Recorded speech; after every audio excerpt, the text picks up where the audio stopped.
अस्सलामुअलैकुम दोस्तों, welcome back to our YouTube channel. दोस्तों, दुनिया में बहुत सारी ऐसी मिस्ट्रीज हैं जिनका सलूशन आज तक कोई नहीं निकाल सका। साइंटिस्ट से लेकर थ्योरिस्ट तक सब सोचते रह गए कि कुछ मिस्ट्रीज के पीछे आखिर वजह क्या है।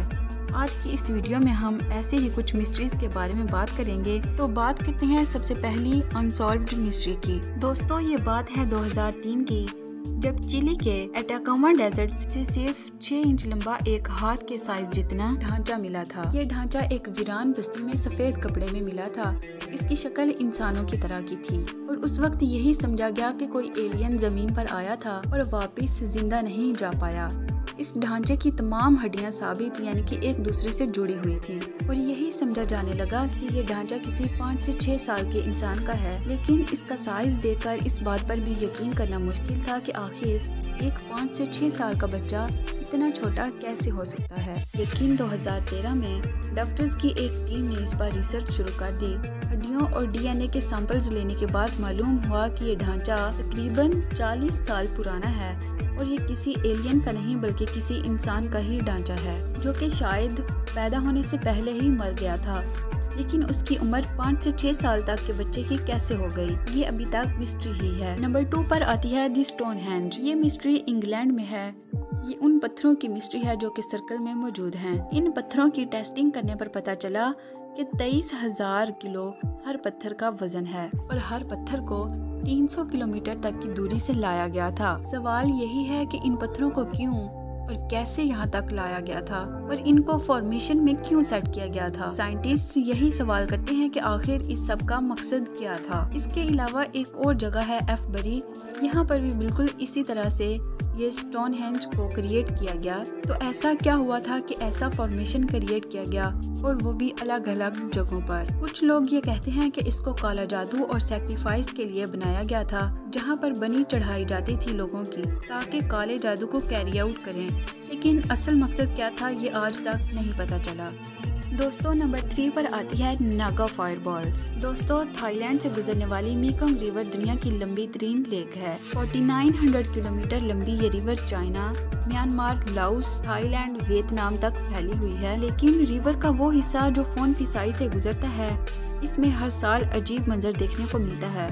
दोस्तों, रिवर के अंदर से आग के बने हुए बॉल्स तेजी से हवा में जाते दिखते हैं। इनको थाईलैंड में नागा फायरबॉल्स कहा जाता है। ये बॉल्स आग की तरह ही ऑरेंज होती हैं और इनके साइज भी मुख्तलिफ होते हैं। ये बॉल्स आसमान की तरफ तेजी से जाती हैं और चंद सेकंड्स में ही गायब हो जाती हैं। ये फायरबॉल्स अक्टूबर के आखिर में हर साल एक बुद्धिस्ट सेलिब्रेशन की रात को ही देखने को मिलते हैं। यहाँ के लोगों का मानना है कि इस रिवर में एक देव है जो इसी दिन आग के बॉल्स फेंकता है। लेकिन साइंस इस बात को नहीं मानती।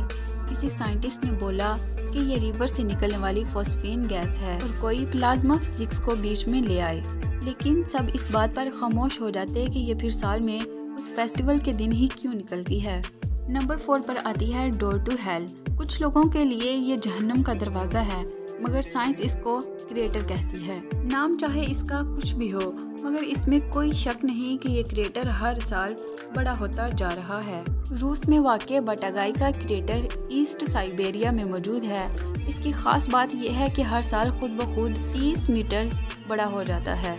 लेकिन यहाँ के लोकल्स का कहना है कि 1991 में ये देखा गया कि ये आधे किलोमीटर तक लंबा था और 2018 में इसकी लंबाई 650 मीटर रिकॉर्ड की गई। लोगों का कहना है कि इस क्रिएटर से अजीबोगरीब आवाजें सुनाई देती हैं, इसीलिए इसका नाम डोर टू हेल रख दिया गया है। लेकिन साइंसदानों का कहना है कि ग्लोबल वार्मिंग की वजह से अर्थ का ये हिस्सा मेल्ट हो रहा है, जो कि पहले कई सालों से फ्रोजन था और इस क्रिएटर को अभी तक खौफ की निगाहों से देखा जाता है। नंबर 5 और हमारी आज की आखिरी मिस्ट्री है दी नाज़का लाइन। दोस्तों, ये ऐसी जगह है जहाँ पर ये अजीब सी लकीरें दिखाई देती हैं। अगर सैटेलाइट इमेज के जरिए देखें तो ये देखा जा सकता है कि ये इंसान और जानवरों की शक्ल में अलग अलग जगहों पर बहुत बड़े साइज में ये लाइंस बनाई गई हैं। इनको दरियाफ्त किया था 1920 में एक पायलट ने। ये नाज़का लाइन तकरीबन 300 किलोमीटर की रेंज पर क्रिएट की गई हैं। हैरानगी की बात यह है कि ये इतनी परफेक्टली कैसे बनाई गई। उस वक्त ऐसी क्या टेक्नोलॉजी थी जिससे ये इतनी नफासत से बनाई गई हैं और आखिर इसका मकसद क्या था। लोगों का कहना है कि हो सकता है कि सिविलाइजेशन के नाम पे ये इमेजेस क्रिएट की गई हों। ये कुछ तो पहाड़ों पर बनाई गई हैं और कुछ फ्लैट ज़मीन पर। टोटल 24 शेप्स इस एरिया से तलाश की जा चुकी हैं और शायद अभी तक कुछ नज़रों से ओझल हैं। और एक हैरानगी की बात तो ये है कि इतनी पुरानी शेप्स अभी तक मिट नहीं पाई और इस तरह नाज़का लाइन ने अभी तक लोगों को हैरत में डाल रखा है।